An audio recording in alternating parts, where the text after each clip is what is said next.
E aí, pessoal, continuando aqui nossas aulinhas de química a respeito dos conteúdos voltados para ligação química, a gente chega na geometria molecular. Por que você estuda geometria molecular? Por N fatores. Primeiro, você descobrir a geometria da molécula, obviamente, como o próprio nome diz. Depois, pessoal, você vai ver que a geometria é a responsável por propriedades da molécula como solubilidade, ponto de fusão, ponto de ebulição, densidade, está diretamente relacionado com a geometria. Então, e é a geometria que vai direcionar o tipo de interação intermolecular que a sua molécula vai fazer, porque a geometria é responsável pelo outro fator chamado polaridade. Então, essa aula é muito importante, tá? Por diversas justificativas. Vou tentar dividir ela para não ficar muito extensa. Vamos ver o que dá. Primeira coisa, pessoal, é o que é geometria molecular. Como o próprio nome diz, geometria molecular é a geometria da molécula.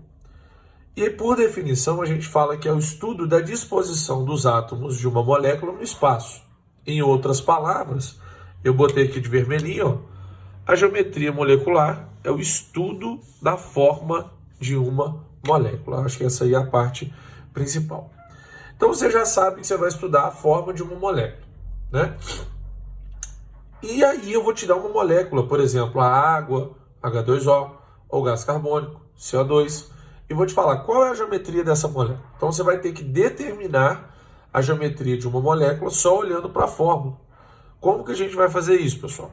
Através de um método chamado método Weizsäcker, tá?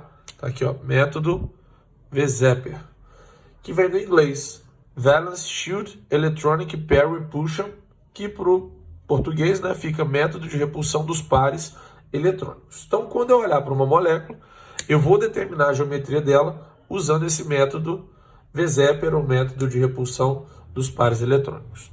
Como que funciona? Vamos imaginar que essa molécula é formada pelos átomos X, Y e Y. Isso aqui é uma ligação covalente, aqui é uma ligação covalente.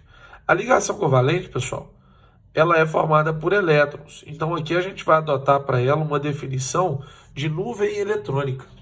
Então o que acontece é que em torno do átomo central X, nós temos duas nuvens eletrônicas. Nuvem eletrônica é formada por carga negativa. Então isso aqui, pessoal, é algo de carga negativa e isso aqui é algo de carga negativa. O que acontece entre cargas de mesmo sinal? Elas sofrem repulsão,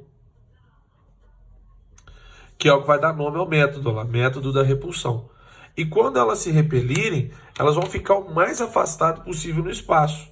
No caso dessa molécula, a distância máxima entre as ligações é quando elas formam um ângulo de 180 graus. Então você viu que quem deu forma para a molécula, foi a repulsão das nuvens eletrônicas, foi a repulsão dos pares eletrônicos.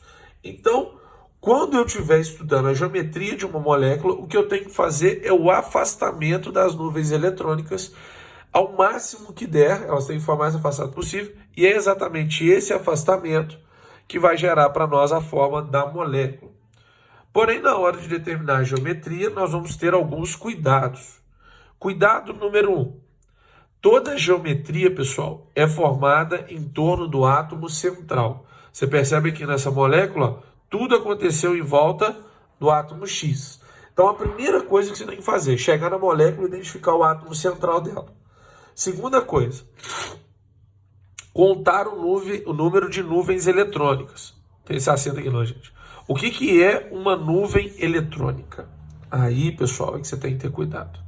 Se eu tiver uma ligação simples, se eu tiver uma ligação dupla, percebam o meu desenho, se eu tiver uma ligação tripla, e se eu tiver um par de elétron não ligado em torno do átomo central, qualquer um desses casos,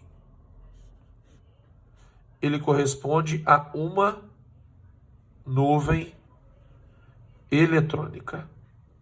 Então, olha aí. Se você pegar uma molécula e ela tem uma ligação dupla, essa ligação dupla é uma nuvem. Se eu pegar uma molécula e ela tem uma ligação tripla, essa ligação tripla é uma nuvem. Só a título de exemplificação, ó. X, Y, tripla, Z, exemplo. Quantas nuvens eletrônicas tem em torno do átomo X aqui? Duas. Quem são elas? Uma nuvem, outra nuvem. Ah, professor, se tivesse um par de elétron aqui, então ele teria 3 nuvens. E se tivesse um par de elétron no Z? Não conta. No Z não conta. O que conta é só em torno do átomo central. Beleza?